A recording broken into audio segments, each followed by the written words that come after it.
گرا تو کھا کے شفا بنا دیا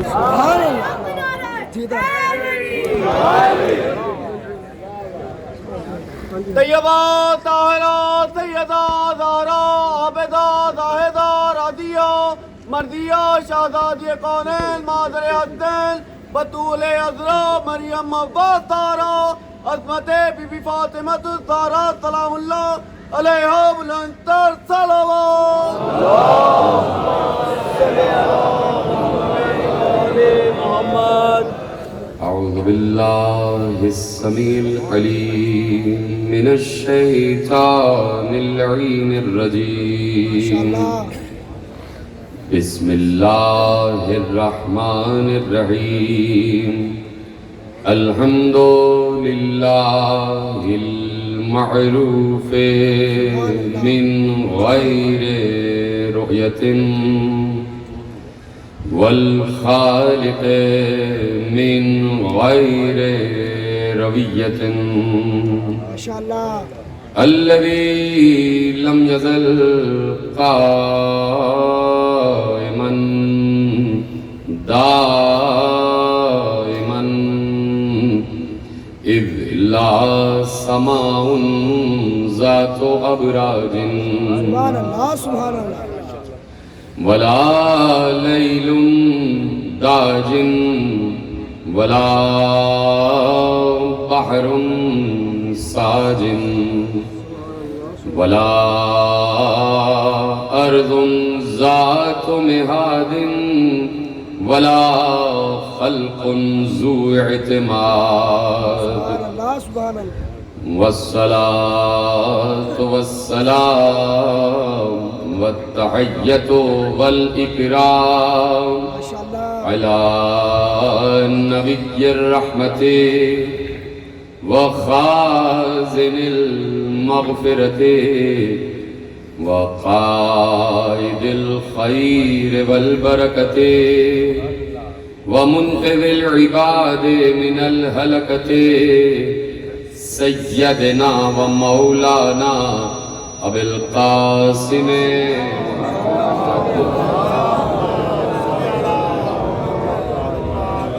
وأهل بيته الطيبين الطاهرين المعصومين المظلومين المنتخبين المنتجبين الذين أذهب الله عنهم الرجس وطهرهم تطهيرا.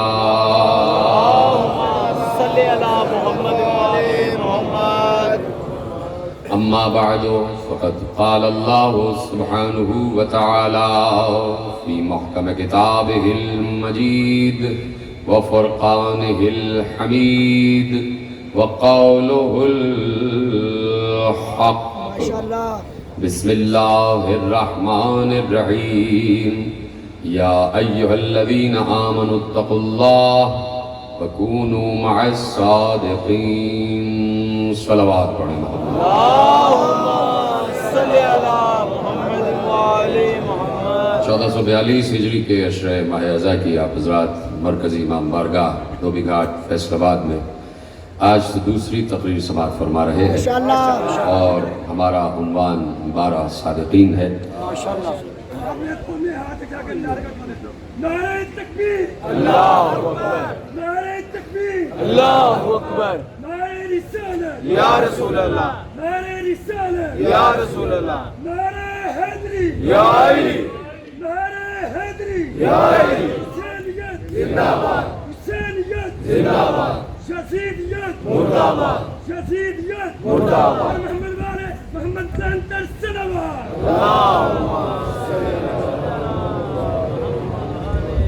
12 صادقین کے عنوان سے کل سے سلسلہ گفتگو آج دوسرے مرحلے میں داخل ہے اور پروردگار عالم نے بڑی صراحت کے ساتھ قرآن میں بھی اثنا عشر کا لفظ استعمال کر کے دنیا کو بتایا ہے کہ مجھے اس عدد سے کتنی محبت ہے. نہیں تو اللہ چاہتا جب اس نے قسم کھائی ہے کہ بس سماء ذات البروج، مجھے برجوں والے آسمان کی قسم، تو اللہ نے آسمان میں 12 بروج ہی رکھے ہیں. گویا اس نے اس آسمان کی قسم کھائی ہے جس میں 12 بروج ہیں.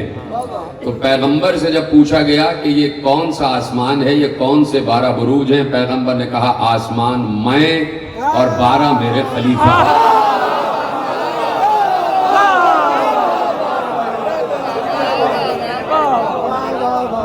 تو دیکھیے 13 بھی ہو سکتے تھے اور 11 بھی برج ہو سکتے تھے, لیکن یہ اللہ کا انتظام ہے کہ اس نے 12 ہی بروج رکھے, اور ان بروج کے ذریعے سے اس نے آسمان کو زینت عطا کی. جب میں کہہ چکا کہ آسمان سے مراد محمد ہیں تو آپ کو کیا پریشانی ہو رہی ہے؟ اور میں نے نہیں کہا, یہ خود رسول نے کہا ہے کہ سما سے مراد میں ہوں. تو ان بروج سے اللہ نے آسمان کو زینت عطا کی ہوئی ہے. انسان کا دل لگا ہوا ہے اس دنیا میں ان 12 کی وجہ سے.